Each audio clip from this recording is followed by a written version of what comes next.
ನಮಸ್ಕಾರ ಪ್ರೇಕ್ಷಕರೇ, ನೀವು ತುಂಬ ದೊಡ್ಡ ಕನಸುಗಳನ್ನ ಕಾಣ್ತಿರ್ತೀರಾ, ತುಂಬ ದೊಡ್ಡ ಗುರಿಗಳನ್ನ ಹೊಂದಿರ್ತೀರಾ.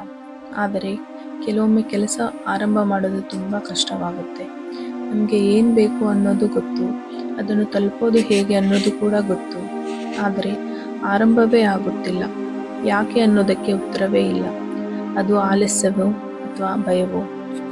ಇದನ್ನೇ ನಾವು ಪ್ರೊಕ್ರಾಸ್ಟಿನೇಷನ್ ಅಂತ ಕರೆಯುತ್ತೇವೆ.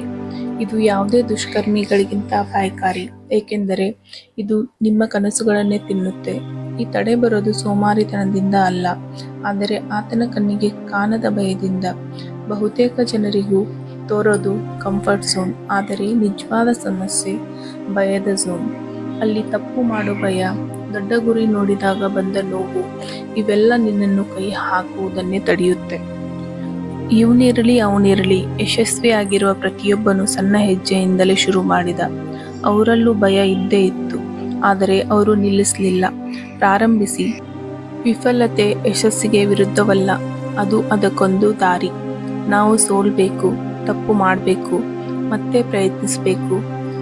ಆದರೆ ನಿಜ ಏನೆಂದರೆ, ಫೇಲ್ ಆಗೋದೇ ಜೀವನದ ಒಂದು ಭಾಗ. ಅದಕ್ಕೆ ಹೆದರಬೇಡ, ನಿನ್ನೊಳಗಿನ ಆ ಭಯವನ್ನೇ ಎದುರಿಸು. ಒಮ್ಮೆ ನೀನು ನಿನ್ನ ಭೀತಿಯಿಂದ ಮುಕ್ತನಾದರೆ, ನೀನು ನಿನ್ನ ಎಲ್ಲ ಅಪೂರ್ಣ ಕೆಲಸಗಳನ್ನು ಮುಗಿಸಲು ಶಕ್ತನಾಗ್ತೀಯ.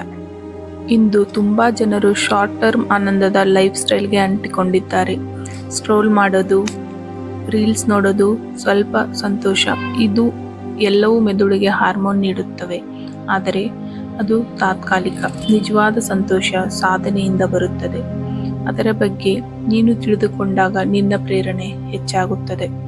ಇದಕ್ಕೊಂದು ಸರಳ ಉಪಾಯವಿದೆ. ಬ್ರೇಕ್. ಮೂಡು ತಾಳದ ಅಂದರೆ ಗಲಿಬಿಲಿ ವಾತಾವರಣದ ಕೆಲಸದಿಂದ ಸ್ವಲ್ಪ ದೂರ ಹೋಗಿ 3-4 ದಿನ ಪ್ರಕೃತಿಯಲ್ಲಿ ಕಾಲ ಕಳೆಯುವುದು. ದೂರಕ್ಕೆ ಹೋಗುವುದಂದ್ರೆ ಊರು ಬಿಟ್ಟು ಹೋಗೋದಲ್ಲ, ನಿಮ್ಮ ಊರಲ್ಲಿರೋ ನಿಸರ್ಗ ಇರುವ ಕಡೆಗೆ ಹೋಗಿ. ಅಲ್ಲಿನ ಶಾಂತಿ ನಿಮ್ಮೊಳಗೆ ಗದ್ದಲವನ್ನು ಶಾಂತಗೊಳಿಸುತ್ತದೆ. ನಿಮ್ಮ ಮನಸ್ಸು ಹೊಸತನ ಪಡೆದುಕೊಳ್ಳುತ್ತದೆ. ಈ ಬ್ರೇಕ್ನಿಂದ ತಕ್ಷಣ ಡಿಸಿಪ್ಲಿನ್ನ ತಂದುಕೊಳ್ಳಿ. ಯಾವಾಗಲೂ ಮುಂದುವರಿಯುವ ನಿಯಮಿತ ಸಮಯ ಪಟ್ಟಿ ಇಟ್ಕೊಳ್ಳಿ. 1-2 ದಿನ ಲೇಸಿಯಾಗಿ ಬಿಟ್ಟರೆ, ಸುಮ್ಮನೆ ಇದ್ದರೆ ಮತ್ತೆ ಹಿಂದೆ ಸರಿಯಬಹುದು. ಹಾಗಾಗಿದ್ದರೆ ಏನಾಗುತ್ತೆ ಗೊತ್ತಾ? ನಿಮ್ಮೊಳಗಿನ ಗೌರವ ಕುಗ್ಗುತ್ತೆ. ನಿನ್ನ ಜೀವನದಲ್ಲಿ ಈಗ ತಾನೇ ಒಂದು ನಿರ್ಧಾರ ತೆಗೆದುಕೋ. ನಾನು ಪ್ರಾರಂಭ ಮಾಡ್ತೀನಿ, ನಾನು ಪ್ರಯತ್ನ ಮಾಡ್ತೀನಿ. ನಾನೇನು ಪರ್ಫೆಕ್ಟ್ ಆಗಿರಬೇಕಿಲ್ಲ, ನಾನು ಪ್ರಾಮಾಣಿಕವಾಗಿ ಪ್ರಾರಂಭಿಸಬೇಕು. ದಿನಾಲು 20 ನಿಮಿಷ ನಿಷ್ಠೆಯಿಂದ ಕೆಲಸ ಮಾಡುವುದರಿಂದ ನಿನ್ನೊಳಗಿನ ಪ್ರಗತಿಯ ದಿಕ್ಕು ಖಂಡಿತ ಬದಲಾಗುತ್ತದೆ. ಒಮ್ಮೆ ಆರಂಭ ಮಾಡಿದರೆ ನಿನ್ನೊಳಗಿನ ಗೌರವವೂ ಬದಲಾಗುತ್ತೆ. ನೀನು ನಿನ್ನನ್ನು ಗೌರವಿಸಿದಾಗ ಜಗತ್ತು ಕೂಡ ನಿನ್ನನ್ನು ಗೌರವಿಸುತ್ತದೆ. 3-4 ದಿನ ನಿನ್ನ ಜೀವನಕ್ಕೆ ಬ್ರೇಕ್ ಕೊಡು.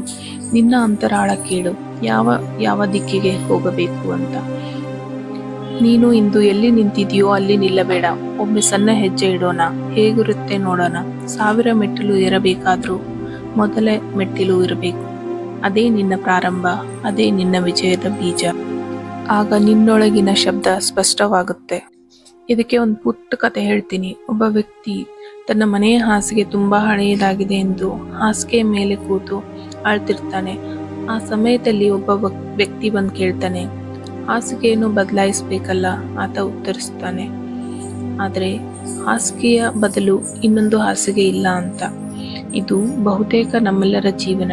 ನಾವು ಬೇಸರದಲ್ಲಿರ್ತೀವಿ, ದುಃಖದಲ್ಲಿ ಕುಳಿತುಕೊಂಡಿರ್ತೀವಿ, ಆದರೆ ಅದರಿಂದ ಎದ್ದು ನಿಲ್ಲಲು ಮತ್ತು ಅದರಿಂದ ಹೊರಗೆ ಬರಲು ಯಾವ ಕ್ರಮಕ್ಕೂ ಮುಂದಾಗುವುದಿಲ್ಲ. ನೀವು ಶಕ್ತಿ ಪಡೆಯುವುದು ಹೇಗೆ ಗೊತ್ತಾ? ಮೊದಲು ನಿಮ್ಮ ಮೇಲೆ ನಿಮಗೆ ನಂಬಿಕೆ ಇರಬೇಕು.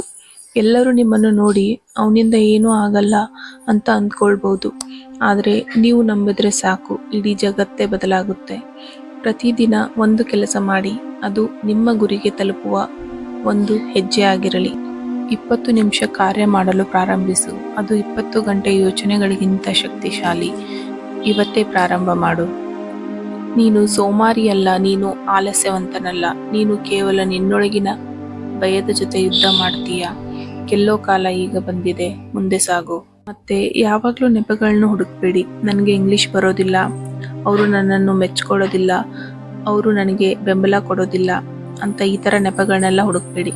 ನಿಮಗೆ ಬೇಕಾದರೆ ನೀವು ಬದಲಾಗ್ತೀರಾ, ನೀವು ಬದಲಾಯಿಸಬಹುದು ಎಂಬುದನ್ನು ವಿಶ್ವಾಸವಿಟ್ಟು ಮುನ್ನಡೆದಾಗ ಎಲ್ಲ ಗೇಟ್ಗಳು ತೆರೆಯುತ್ತವೆ. ಈಗ ಇನ್ನೊಂದು ರಿಯಲ್ ಎಕ್ಸಾಂಪಲ್ ಹೇಳ್ತೀನಿ. ಒಬ್ಬ ವ್ಯಕ್ತಿ ಬೀದಿಯಲ್ಲಿ ಚಟ್ನಿ ದೋಸೆ ಹಾಕ್ತಾ ದಿನಕ್ಕೆ 150ರಿಂದ 200 ರೂಪಾಯಿ ಗಳಿಸ್ತಿದ್ದ.